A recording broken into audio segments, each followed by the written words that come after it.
win last night. They needed it, first of all. And the fact that the game played out the way that it did, it was almost like they needed it even more the further you got into the game. Yeah. Because Mizzou held their own on the glass. Like they were still out rebounded, but it was not by the margin that they're used to seeing. And for most of the game, they were out rebounding Mississippi State. Yeah, but did you notice who happened to lead the entire game in rebounds? Oh, yeah, not even the biggest guy on the floor, Trey Gamillion. Trey Gamillion leading. He had 10 rebounds. 10 rebounds. Didn't get a double-double because he didn't score enough. How often do you see that? But Trey Gamillion, man, maybe that's what Mizzou has been missing in terms of a little bit of extra panache on the rebounding side of things, because he just hustles and he gets into good rebounding positions, and he certainly did last night. And he needed to be in those positions. Well, somebody needed to be. Absolutely. Well, and Trey Gamillion playing 28 minutes, which was his I missed him. Longest stretch of the season. Yeah. I mean, that was huge. But here's the thing. The prevailing thought here is that this was a game that Mizzou has not won so far this year. This type of game is not the type of game that bodes well if you're looking for a Mizzou victory. Didn't score 70. I mean, they didn't get to that in overtime. Had overtime to do it. The second time that they have won this year when they had not gotten to 70. The only other time was when they beat UCF at the buzzer. And the fact that both teams were sort of struggling, this was the largest lead in this game was 6. Yeah. At no point was this game a 3-possession margin. That's unbelievable. It was that close throughout the entire night. 19 lead changes, 12 ties, a slog-it-out type of game. You're fighting for rebounds. You're trying to get to the free throw line. You're trying to value possessions, trying to take your time to find the right shot. And that's not Mizzou's game. No, it is not. But even when they did not play their game, they still won against a quality team. Mississippi State took a ding for this loss. They're probably not in a bunch of field of 68s. Oh, they should some be. Of the they should be. No, I agree. I think they should be, but they took a hit from this game. I just don't agree with that. But time will let it play out. I mean, it'll be what it should be by the end of the season, I think. But come on, like they on the road against a team projected in the field, they were underdogs. Even though I was surprised to see that. Why should Mississippi State take a hit for going into overtime and losing that game on the road? Just because every game around this time of year is magnified. I guess, for every bubble team, and every time you lose, you drop. It doesn't really matter who you're losing to. If you lose, you drop. Mostly. Well, and unless you're playing like a top 10 team, and that's not what Mizzou is. So, no, I mean it's a game that's both teams really needed. And Mizzou, at the very end, grabbed it away. Nick Honor, baby. And Noah Carter, too. Oh, with yeah. his 3 Yeah, because he had some struggles. He had some moments where he struggled. Kobe Brown had some moments. I mean, this was very close, Andy, to being the game where we come on here the next day and say, oh, you know what? Kobe Brown has carried Mizzou all season, but he kind of fumbled the bag down the stretch there. I mean, the end of regulation, how many times does Kobe Brown miss that opportunity if he gets 10 to, what does he do? Make it 8 out of 10 times probably right underneath the rim there. And so I was so glad for his sake that the Tigers were able to come back and get this win, because he would have been feeling a certain kind of way about it. And that's not fair because of everything he's meant to the team all year. But Noah Carter, another example of a guy who had some struggles in this game, made some decisions that weren't so strong, but came up with that big shot late. And then Nick Honor too. What do you think of that shot, Andy? When Nick Honor is hoisting it up with about 8 seconds left. I certainly would not have. Worked. It did work. Dennis Gates himself said, "Hey man, shoot it." No, did he? In the post-game press conference, he said, "Nick, shoot that ball." I love it. Turns out he did, and he made it. And honestly, it's not a high percentage shot. Well, I don't mind it, because how many times do we see a guy try to do a little too much and say, oh, I'm going to draw the contact, I'm going to go the LeBron route when he didn't get that foul call. And sometimes you leave it in the ref's hands and they will just swallow their whistle, and that can put you in a bad situation. So I didn't hate it. He has a little bit of jab in, step out. He had the room to shoot it over Smith and was able to knock it down. I didn't mind it, even though they didn't need a 3 in that spot. I don't know if you start dribbling around or looking for somebody to pass it to, that you're going to find a better look than the one that he ended up getting. So I don't really, in the moment, I'm just thinking, hey, at least you got a shot off, right? And was able to put it down. It was huge. 875 KTGR, call or text us. What'd you think of that win last night for Mizzou men's basketball over Mississippi State? It was a big one to get. I mean, not only the fact that, the game didn't play out the way that they wanted it to by the tempo and by the metrics and what is usually a formula for a Mizzou victory, but the fact that they got such great rebounding efforts from Gamillion and, from Kobe Brown, from others, the fact that they, for the most part, neutralized Tolu Smith. He started going late. He started getting still to got the a free double throw double line. Yeah, still got a double-double. But, I mean, for most of the game, they had held Tolu Smith to 7 points. I don't understand how first they. 30, I don't understand. 35 I minutes. don't get how they did that. Watch the old miss tape. Yeah, I guess so. Made sure that he was not as much of a factor scoring the ball. So, I mean, you just could not waste those efforts and turn that game into a loss. That would have been the gut punch of all gut punches. So they avoided the gut punch, and they held serve at home, and they got to 20 wins. 20 wins. It feels good. Feels good to be able to say that. And, yeah, this was one where if you lose it, we talked about this yesterday, if you don't come up with that win, now you're starting to have those conversations like, hey, does a slip up the rest of the way cost you an at-large bid? Now I don't feel like that's the case. I think you could still drop one of these games and be in an okay position. If you go 2 of 3 over the final stretch, which, as you said, Andy, that's 3 games that you should win, but you do have to go to Georgia. A couple of road games mixed in there. I think they bought themselves a little bit of breathing room with that shot that Nick Honor hit in overtime last night to give them the win. 875 KTGR. Give us your thoughts with a call or a text on Mizzou men's hoops this afternoon here on The Big Show. Let's go to LJ here on the KTGR hotline. LJ, how are you? Hey, good. MIZ. COU, what you got? That I know the game last night made many of us happy. One underlying concept was that Mo Diarra started, and I think most basketball people will agree that the big problem with Missouri's rebounding has been size. It's not rocket science. So when Mo Diarra and the other big men are on the floor, you've got much better defensive balance. And I thought Missouri's defensive balance, just like the offensive balance has to occur, was much better. So that when the ball went up on the rim, we had a better chance of getting it when it came off. And that helps people like Gamillion considerably when there's a big man on the floor, and I commend the coaching staff and Gates because they're figuring this out, that the ceiling of this basketball team is whether one of these big men can get on the floor and help balance it out. And we saw it last night. It wasn't the prettiest game. Both teams had some, lackluster offensive possessions at times with bad turnovers. But the big difference is this balance of having a big man on the floor and when that ball goes to the rim and guarding the rim. And we've talked about it. But it helps all of it, particularly Gamillion, who I agree brings a little source of life to the team.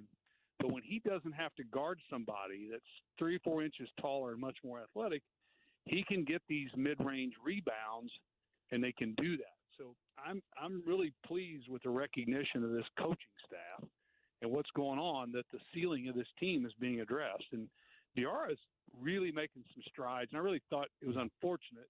He got zipped with about 3 extremely cheap fouls last night. Yeah.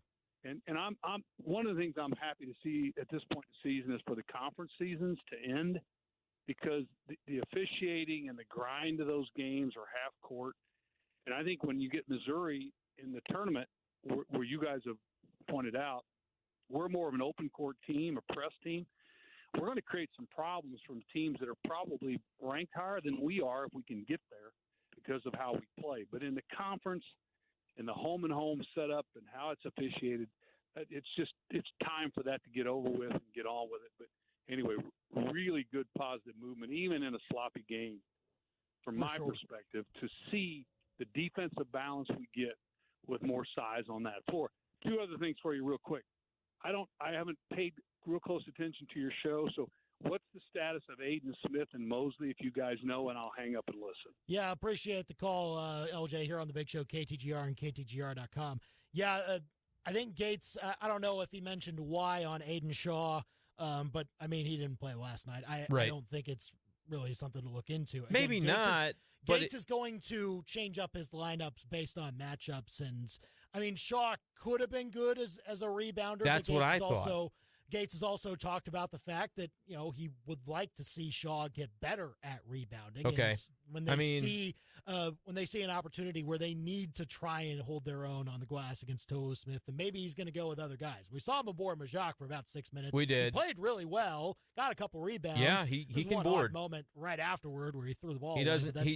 He doesn't know what to do with the ball after he gets it. The big man. Right. But if he can get the ball and then get it to somebody else, that's probably the next natural step in his progression. Yeah. I'd like to see Aiden Shaw play more. That is the one guy that when I think about next year's team, not to get too far ahead, I hope the communication has been enough for that to be a guy that stays. Like sometimes you see guys not get enough playing time and they think I'm going to go somewhere else where I can. He's the one guy I'm really hoping that that's not the case for because I think the future is there. So, yeah, I guess I would have liked to have seen him in the game last night. But interesting with Diarra. He gets the start, only ends up with 17 minutes because he fouls out. I don't know do you blame the referees for the call on the three-point shot at the end of the first half, or is it one of those where it's like Diarra's got to know maybe not to put himself into that spot? Like I think it was a very soft call. I mean, but it was. I wish he wasn't in that position. Up in the air. He took the bait and was caught. That's my thing. A like really tough spot. I'm not going to pin that on the refs so much as I want Diarra to have the. And again, he's a relatively inexperienced player, and so that's maybe a learning moment for him. But I feel like.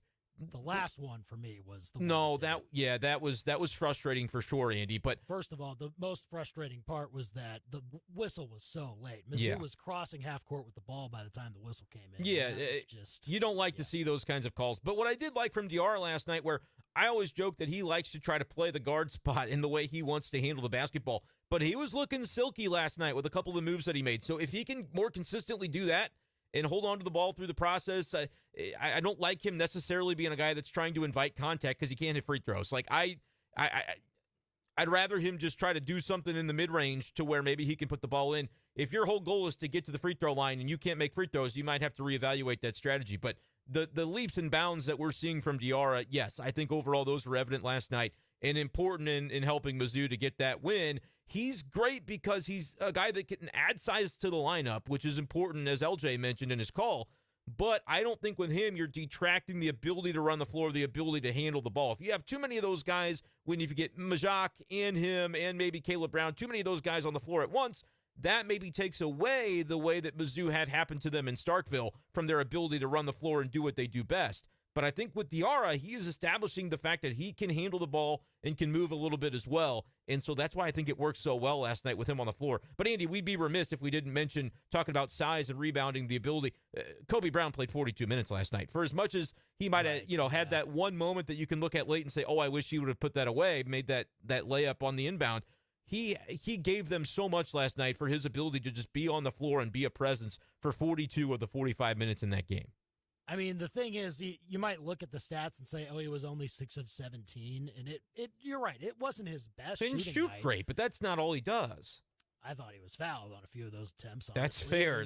Should have gotten some of those. There were some swallowed whistles at times. Yeah, I mean, Kobe Brown he was exactly what you would expect Kobe Brown to be. Night in and night out. 42 hard minutes. That counts for something, even if the box score doesn't jump out. On the glass on both ends. Yep. Goes to the very end. Muscles in a basket when his team is stagnant offensively. It did seem in the last 10 minutes of the second half, work the ball through Kobe Brown. Make sure he touches the ball every possession. Might not even matter if he's the one taking the shot, but most times it does. At least get him a touch and make the defense react to him and see what he does. And I thought there were maybe some opportunities where they could pass out of double teams when they did crash on Kobe Brown and leave guys open. But, I mean, credit to Dennis Gates for keeping his team calm and collected through a stretch of time towards the end of the game where, you saw Mizzou up 4 and then they had some costly decisions at the very end of regulation where, you have a turnover, you maybe have a bad shot on one end, then DeMoy Hodge misses the front end of a 1-and-1. Oh, man, that hurt. It was that just hurt, opening Andy. the door to Mississippi State coming back. And, I mean, again, Mizzou, a team that lets a team back into the game like that and then has to play an overtime period, it was not boding well for that OT period because the team that ends up forcing OT gets a boost of energy from that, eventually starts playing better in the final 5 minutes.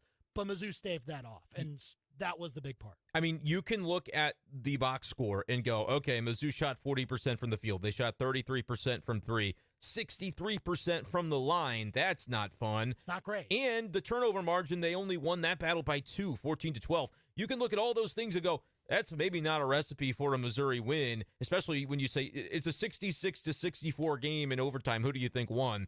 I think most people would have said Mississippi State, but the fact that you can take all of that from the box score and have Mizzou end up be the victor in that game speaks a lot to Dennis Gates' ability to get him going, speaks a lot to the players and their ability to just win an ugly one. That was the kind of win they needed last night because that's the tempo and the flow that was dictated in that game. And, Andy, they came away with it, and that's the bottom line for their resume. That was a big get. 875 KTGR, 573-875-5847. Mizzou, exhale. Ooh. Against Mississippi State. They get a quad 2 victory. They're now 9-8 in quad 1 and 2 games. That means something. And they still don't have a quad 2 loss.